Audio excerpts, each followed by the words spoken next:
이재명 대표가 어제 취임 1주년이었는데 소회를 밝혔습니다. 짤막하게 들어보시죠.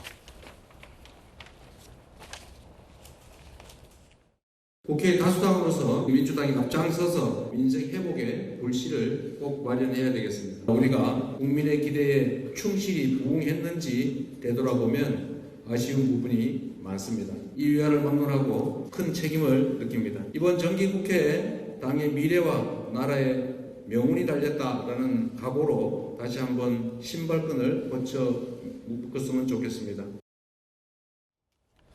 취임 1주년을 맞은 어제 민주당 의원들의 워크숍이 있었습니다.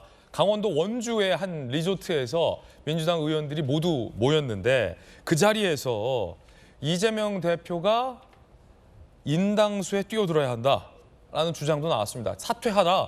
사퇴하라라는 주장이 제기된 겁니다. 그래서 오늘 제목이 심청이가 들어갔군요. 심청이처럼 인당수에 뛰어들어라 라는 주장이 나왔습니다. 서른 의원, 이 대표, 심청이가 인당수에 뛰어들어서 왕비됐듯 당을 위해 희생하라. 사실은 죽어라 이거 아니겠습니까? 인당수에 뛰어들면 죽어라. 하지만 왕비될 수 있다. 서른 의원 물러나라 이거죠. 물러나라. 그러자 양경숙 의원은 이런 얘기도 있었어요. 친명계에선. 체포안 부결해야 된다. 뭐 이런 얘기도 있었습니다. 그러니까 이 대표는 다 워크숍에 참석했기 때문에 이거를 다 들었을 텐데 여전히 친명계 의원들은 영장실질심사를 받으러 가겠다는 이 대표의 뜻과는 다르게 좀 부결시켜야 된다는 얘기를 워크숍에서 또 했습니다. 계파 갈등이 분출된 거죠. 심청이처럼 인당수에 뛰어들어라. 민주당 워크숍의 분위기를 기자들이 취재했습니다. 그런데 이 계파에 따라서 워크숍이 어땠어요? 라고 설명하는 게 전혀 달랐습니다. 한 분은 워크숍 너무 좋았다 라고 말하고 또 다른 의원은 분위기 완전 중구난방이었다 라고 얘기했습니다. 누구 말이 진짜일까요? 들어보시죠. 분위기는 굉장히 좋습니다. 주로 정책적인 사안이 나왔고 여러분들이 기대하는 분열과 분란 이런 멘트들은 없었습니다. 전혀. 분위기에서 대략적으로 그냥 중구난방.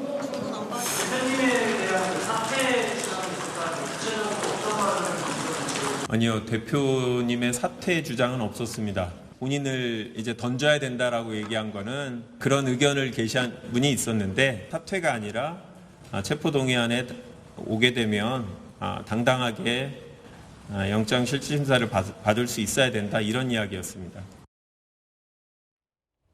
사퇴 요구는 없었다 라고 정청래 의원이나 김한규 대변인 모두 다 사퇴 요구는 아니다 라고 했는데 이건 김한규 대변인의 해석 같고 전재수 의원님이 현장에 있었습니다. 워크숍 현장에 나가 있는 전재수 특파원을 연결해 보겠습니다. 그 지금 서른 의원이 인당수 뛰어들어라 얘기했잖아요. 네. 이게 그냥 비단 영장심사 받으러 가시라라는 뜻이었습니까? 아니면 심청이가 인당수에 뛰어들어서 왕비가 되라 이 말은 대표님 물러나라 이 말 아닙니까? 이제 서른 의원 앞서서도 사퇴 얘기했었잖아요. 총체적인 이야기를 한 것으로 봐야 되겠죠. 그렇죠. 그러니까 검찰 소환을 다 포함해서 총체적인 이야기를 한 것 같고 근데 어제 저희가 이제 그 정기국회 대비하는 워크숍을 했는데 21대 국회 마지막 정기국회입니다. 그리고 내년 총선이잖아요. 그렇게 되면 여당이든 야당이든 할 것 없이 경제와 민생의 성과를 반드시 내야 됩니다. 그런 차원의 논의가 거의 99.9% 이루어졌고 그래서 경제와 민생과 관련된 입법 전략을 어떻게 할 거냐, 경제와 민생과 관련된 예산을 어떻게 심사할 거냐 이게 주 논의 사항이었고 말미에 이제 서른 의원이 한 분 나오셔가지고 인당수 이야기를 하니까 또 이제 말하자면 친명계에서 또 한 분이 나오셔가지고 세게 이제 이야기하고 그러니까 이 두 분만 이제 그렇게 이야기를 했고 전혀 이제 다른 분들의 이야기는 없었습니다. 그래서 어제 워크숍에서는 언론의 보도와는 분위기가 좀 다르게 좀 차분하게 경제 민생과 관련된 예산 정책적 논의가 이제 주를 이뤘다라는 말씀을 드리고 특히 이제 어민 대책과 관련해 가지고 많은 논의가 있었다라는 말씀을 드리도록 하겠습니다. 예. 자, 조응천 의원, 꽈락이다. 정부 여당 실정에도 득점 전혀 못하고 있다. 안민석 의원, 이재명으로는 내년 총선 충분하지 않다. 보완 필요하다. 이 중에 제일 센 건 이제 심청이죠. 인당수에 뛰어들어라. 라는 얘기. 김한규 대변인은 이거 사퇴의 뜻 아니다. 라고 부인했지만 현장에 있었던 전재수 의원도 비단 체포동의안 얘기가 아니라 총체적인 얘기였다라고 얘기했습니다. 저희가 듣기에도 서른 의원의 과거 발언들과 비교해봤을 때 이건 대표직 사퇴도 포함한 얘기가 아닐까라는 생각이 드는데 이런 건 진실 공방일 땐 검사 출신이 잘할 것 같습니다.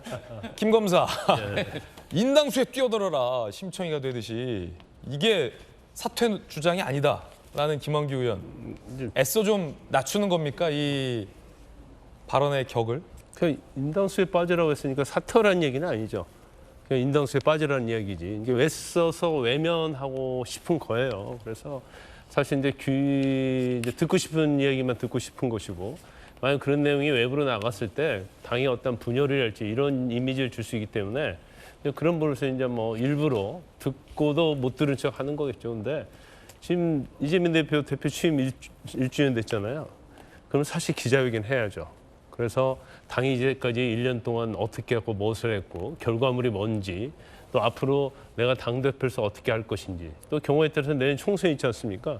총선에 대해 임하는 각오 그리고 현재 민생이랄지 경제에서 어떤 문제가 있는지 이런 부분에서 사실은 조목조목 발표하고 현 정부 비판할 건 비판하고 현 여당을 또 비판해야 하는 그런 자리에 있어야 하는데 지금 사실은 본인이 당대표에서 기자회견을 할 자리를 계속 회피하고 있잖아요. 왜 회피하고 있어요? 기자회견하면 전부 다 사법 리스크만 묻는단 말이에요. 그럼 뭐 법카 의혹이랄지 대장동, 대북송금, 백현동, 정자동 그러니까 본인이 이제 일부러 회피하는 거죠. 근데 저건 이제 개인적으로 볼 때 민주당의 1년을 뒤돌아보면 이재명 대표가 당대표하고 국회의원 된 다음에 아 이재명 대표가 저래서 당대표 하려고 했구나. 국회의원 했거든요. 그런 느낌이 들어요. 그래서 지금 민주당 자체는 공당이다 볼 수 없다. 이재명이 사당화가 돼버려서 그냥 모든 것을 방어하다 보니까 당으로서 어떤 역할, 지위 이런 것이 전혀 없어져 버렸어요.